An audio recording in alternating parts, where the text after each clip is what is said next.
Boa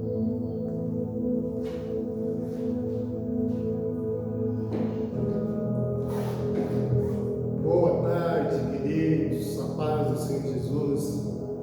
Aqui quem vos fala é o Marcelo Carlos, sou da cidade de Nepomuceno, Minas Gerais e sul de Minas Gerais. Pertenço ao polo de Nepomuceno, onde que a Universidade Unicesumar tem aqui nos trazido aqui este benefício, essa importância de estarmos aprendendo. Sou estudante, estou no segundo ano de bacharelado em teologia. Estou fazendo aqui com que este momento ele venha a ser um momento não único para mim, mas para todos aqueles amantes do estudo, e que nós possamos ser agraciados, visitados, que nosso entendimento se abra e que tudo venha a ser para a glória de Deus. Bem? Então eu quero começar aqui lendo um texto que se encontra no livro de Jeremias, profeta Jeremias, no seu capítulo de número 15, no seu versículo de número 18. Porque dura a minha dor continuamente, a minha ferida me dói. Não admite cura. Serias tu para mim como ilusório primeiro e como água circunstante? Queridos irmãos, em primeiro lugar, Deus não destruiu a cidade de Jerusalém. Não é Deus que faz o mal, mas as nossas escolhas, as escolhas humanas, as decisões errôneas, erradas que tomamos, que nos conduzem à destruição, e os fatos negativos sobre as nossas vidas. A Bíblia nos fala que a cidade ela foi sitiada e destruída por Tito. O templo todo foi definitivamente destruído e nunca mais reconstruído. Essa foi a segunda destruição. Mas vamos lá para a primeira destruição, para que você saiba. Olha, essa destruição aconteceu por mãos do rei na época, Nabucodonosor, rei da Babilônia. E quando Sedecia era rei de Judá, e a história é contada em 2 Reis, capítulo 25, 2 Crônicas, capítulo 36, e Jeremias, no seu capítulo número 52. Ali em Jerusalém, já sob o domínio da Babilônia, há alguns anos, se rebela e é invadida, destruída junto com o seu templo, e uma grande parte da população levada a exílio para a Babilônia. Profetas importantes que nos ajudam a interpretar a história da destruição de Jerusalém são Jeremias, Abacuque e Ezequiel. Abacuque se interrogava, se perguntava, se questionava como era possível que os babilonenses pudessem derrotar o povo eleito. Como era possível o mal entrar diante do bem e destruí-lo por completo? Ezequiel também, ele foi um dos deportados também em Babilônia na época, mas anunciou a queda das nações inimigas de Judá, infundindo grande esperança no povo deportado, o povo que ali estava. Nós vemos também que Jeremias foi o profeta que admoestou de forma eloquente Jerusalém, anunciando que ela seria tomada e os habitantes levados ao exílio. Deus tinha mostrado a ele, mas ao mesmo tempo Deus, por determinação de Deus sobre a vida dele, fez com que ele viesse a profetizar o retorno. Depois da destruição da cidade, foi levado para o Egito. A segunda destruição, como nós vemos no início, foi ela provocada por Roma.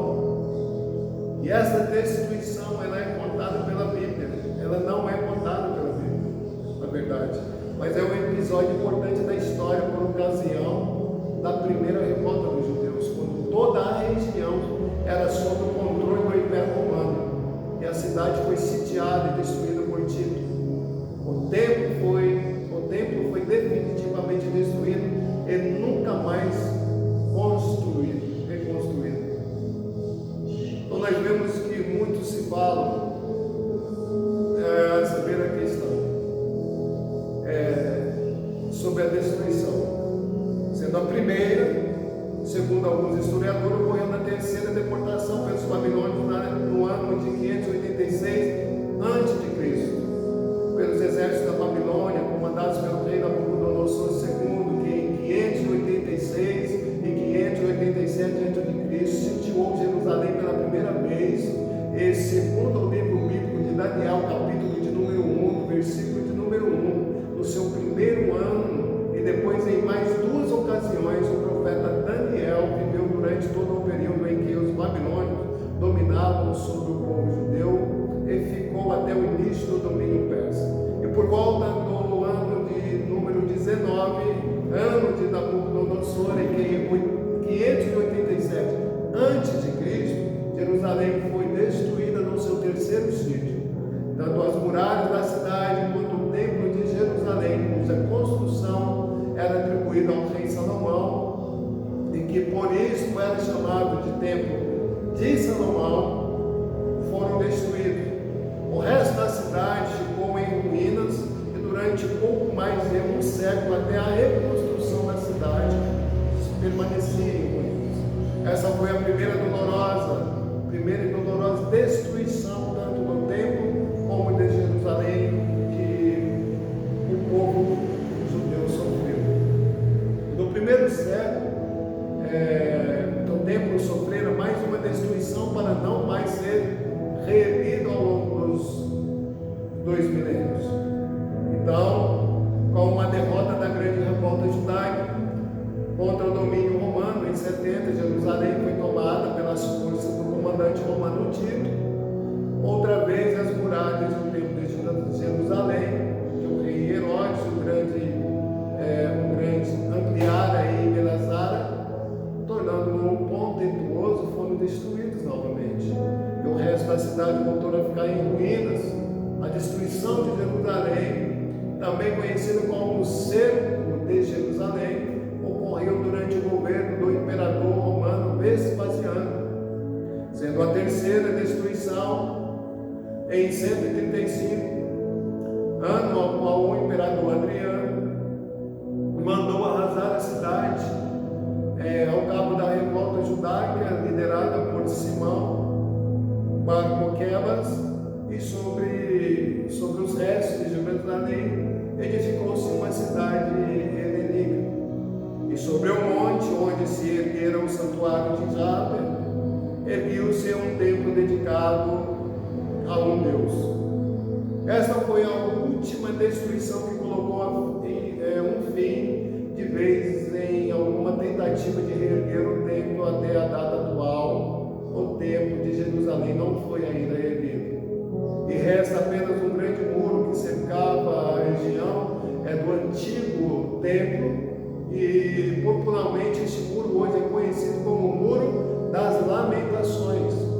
Os judeus foram proibidos, irmãos, de viverem próximo a Jerusalém, e cerca de 900 aldeias judaicas na Judéia foram completamente destruídas e seus moradores mortos, alguns escravizados e outros banidos da região a qual se encontravam. E qual seria a importância de tudo isso? Para que se daria para que isto viesse a ocorrer? Uma história recente nos fala que o monte do templo, juntamente com toda a cidade velha de Jerusalém, foi capturada da Jordânia por Israel em 1967, durante a Guerra dos 6 Dias, permitindo pela primeira vez em 19 anos que os judeus visitassem novamente o muro ocidental do templo. A Jordânia ocupou Jerusalém Oriental e o monte do templo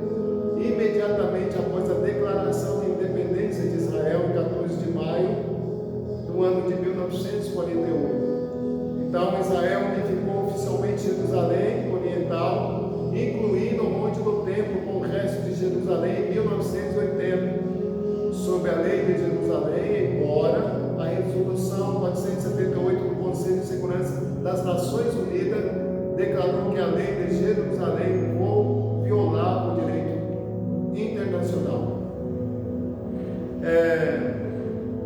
Nós vemos que a importância de alguns acontecimentos narrados são notórias aos nossos olhos, mas nós vemos que Jerusalém é uma cidade histórica, uma cidade que nós não podemos esquecer ou tirar das nossas vidas ou dos nossos dias. Por quê?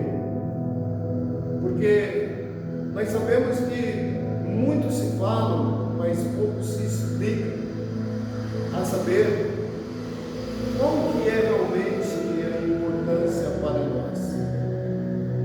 Qual realmente seria a importância? A importância, irmão, para nós somos cristãos, historicamente falando, é muito grande. Então, eu quero deixar para vocês um pequeno estudo, que você reflita. Deus nunca destruirá nada que Ele constrói, e sim o ser humano destrói. Nós podemos ser falhos, nós podemos ser omissos, nós podemos ser, sabe, pessoas, sabe, que não querem comprometimento, que não querem compromisso, que não querem mais devidamente estarmos diante dessa terra. Mas saiba uma coisa: foi Deus que determinou, que criou, estabeleceu o seu reinado. Foi Deus que fez com que as nossas vidas viessem ter alguma razão, a existência. Então, que nós viemos a ser mais gratos, que nós não viemos a ser omissos, que nós viemos a ter mais compaixão, amor, que nós viemos a ter mais transparência, que nós viemos a ser fiel ao Senhor. Que Deus abençoe, que esse estudo venha abrir tua mente, que venha esclarecer, tirar algumas dúvidas. Eu não sei para que eu estou aqui neste momento trazendo esta lição para nós, pois Deus sabe de todas as coisas. Mas aqui não é somente uma lição que nós vamos entregar com um propósito para nós ganharmos alguma nota. Não, mas nós precisamos entender que nós precisamos absorver o quanto mais para dentro de nós, para que nós não venhamos a ser enganados